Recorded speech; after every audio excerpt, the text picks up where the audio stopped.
Before we get started, make sure to hit like, subscribe, and turn on the notification bell so you never miss a new tutorial.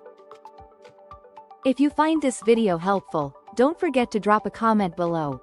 I'd love to hear your thoughts and questions.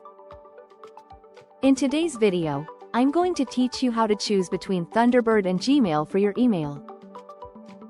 Think of this as a clear, practical guide to help you decide which tool fits your daily workflow, your privacy expectations, and the way you like to manage messages. Let's start with what Thunderbird is. Thunderbird is a desktop email client, which means you download and install it on your computer. Because it lives on your device, it shines when you need offline access. You can read, organize, search, and draft replies even without an internet connection, and everything syncs the next time you're online. It's also highly customizable.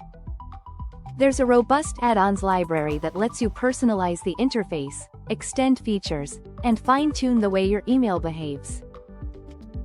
If you care deeply about privacy, Thunderbird is appealing because it doesn't scan your emails to serve ads or train AI. It handles multiple accounts from different providers in one place, so you can consolidate work, personal, and other inboxes under one roof. Power users will appreciate advanced control over junk mail filters, encryption options, and how and where messages are stored.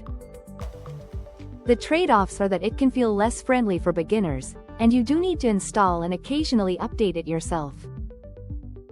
Now, what about Gmail? Gmail is a web-based service you access through a browser, so there's nothing to install and you can get to your inbox from virtually any device with internet.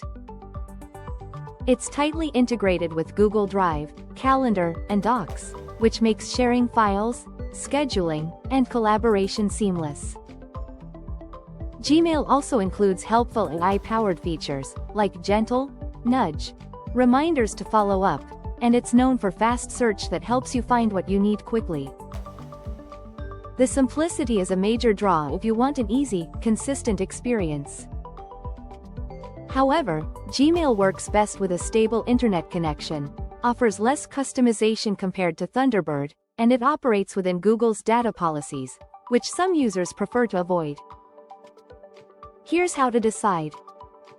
If you value flexibility, local control, rich customization, and strong privacy by default, Thunderbird is likely the better fit. It's especially good if you manage multiple email accounts or need dependable offline access. If you want something ready to go anywhere with minimal setup, and you're already using Google's tools, Gmail will feel effortless and cohesive. Whichever you choose, set aside a few minutes to adjust basic settings, organize folders or labels, and learn the search tools. A bit of upfront tuning will pay off in faster, calmer email every day. If this tutorial helped you, give the video a thumbs up and share it with someone who might need it. Don't forget to subscribe for more productivity tips and Notion tutorials. Thanks for watching, and I'll see you in the next one.